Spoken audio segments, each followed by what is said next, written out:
Hello and welcome to the ACE-IT podcast, where we turn science into sense. This is the lucky 13th season of ACE-IT, and we could not be more proud to deliver the rich scientific content to you in a usable and understandable way.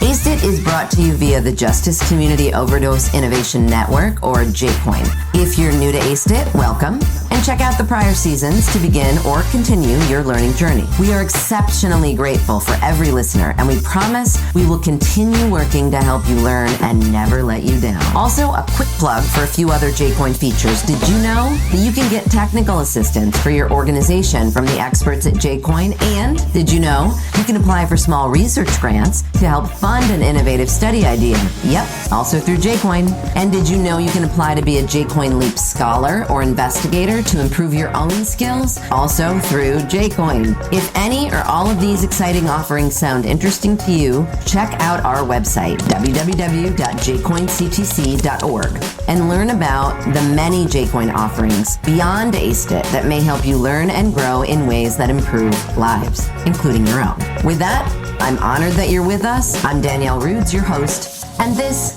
is ACE-IT. Welcome to Season 13 of the ACE-IT podcast, Evolving Responses to Opioid Use Disorder and Overdose. In this season, we're examining the shift in prevention, treatment, and recovery strategies in response to the ongoing opioid and overdose crisis in the United States and beyond. From emerging clinical approaches to peer-led efforts, we're highlighting the many ways individuals and systems are adapting to save lives and support recovery. In today's episode, we'll be talking about medications for opioid use disorder, also commonly referred to as MOUD. If you've been following our podcast for a while, you may have already heard this term before. But for those of you who haven't, MOUD is a treatment that has been specifically designed to combat opioid use disorder by improving the chances of long-term recovery. While MOUD might sound like a miracle treatment, it's far from that. It's a process that comes with real challenges. However, it has also come with much success, with individuals all over the world being prescribed these medications to treat their opioid use disorders. We'll be going over more about what exactly MOUD consists of, the myths and realities of treatment, and the challenges associated with using or starting MOUD in the United States. MOUD treatment combines the use of FDA-approved medications with other therapies and counseling to treat opioid use disorders. There are three main medications that are used for MOUD: methadone, buprenorphine, and naltrexone. Each medication works differently. Some help ease the effects of withdrawal, while others block the effects of opioids completely. Buprenorphine, as explained by Schulman and colleagues 2019, has been shown to be an effective form of treatment since it was proposed to combat opioid use in 1975. Similar to buprenorphine, naltrexone can also support recovery by reducing the likelihood of relapse.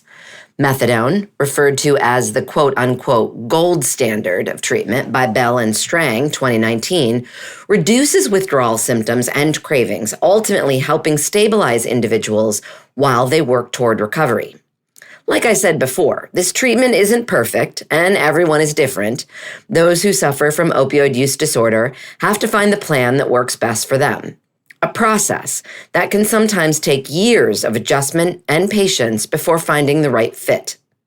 And yet, despite strong evidence, there are still a lot of misconceptions out there. A study published by Wakeman and Barnett 2018 highlights some of the most common myths, such as the idea that buprenorphine is too dangerous for most doctors to prescribe, that we are just, quote, swapping one drug for another, unquote, or that quitting opioids cold turkey is more effective than medication-based treatment. The reality is that these medications can be life-saving. Between 2012 and 2014, researchers followed more than 17,000 people in Massachusetts who had survived an opioid overdose. They found that those who received methadone or buprenorphine after their overdose were less likely to die from opioids than those who didn't receive these medications. This work, published by La Rochelle and colleagues in 2018, was one of the first studies to examine how MOUD impacts survival after a non-fatal opioid overdose. The findings not only showed the life-saving potential of these treatments, but also revealed a troubling reality. A large number of the participants who survived an opioid overdose did not receive any form of treatment within a year. A qualitative study done by Thakrar and colleagues, 2023, explored some really important experiences of individuals in opioid treatment programs in Baltimore, echoing findings from earlier research. Two of the key themes emerged as reasons individuals stopped treatment. One, inaccessibility, and two, stigma from friends, family, and peers.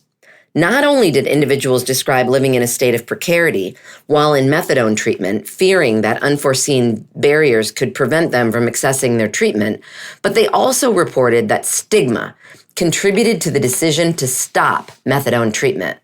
This stigma often took the form of beliefs that methadone use meant a person was not clean or worse off than when they were using opioids.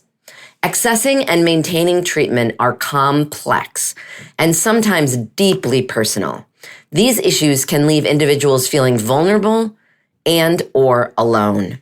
MOUD isn't about swapping one drug for another or taking the easy way out. It's about protecting our friends, our family, our community.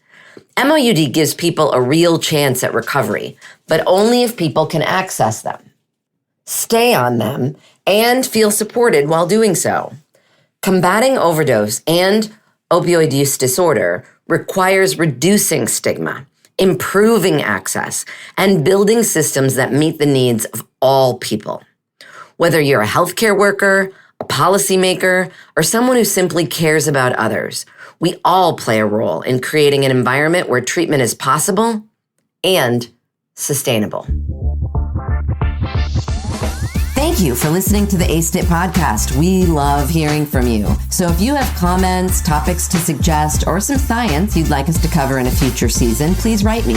Danielle Roods at Sam Houston State University in Texas. My email is droods@shsu.edu. And of course, thank you to the Justice Community Overdose Innovation Network, or JCOIN's Coordination and Translation Center, funded by the National Institute on Drug Abuse, housed at George Mason University, where this podcast originated. Thank you to our fabulous and amazing scriptwriters, and also my fabulous and amazing doctoral students, Bryce Kushmarek-McCune, Jalen Magana, and Caitlin Bauer. And a huge and heartfelt thank you to the team at Slonky LLC for their wonderful production as always. Tune in again soon for another episode and even a whole nother season of ASTIT.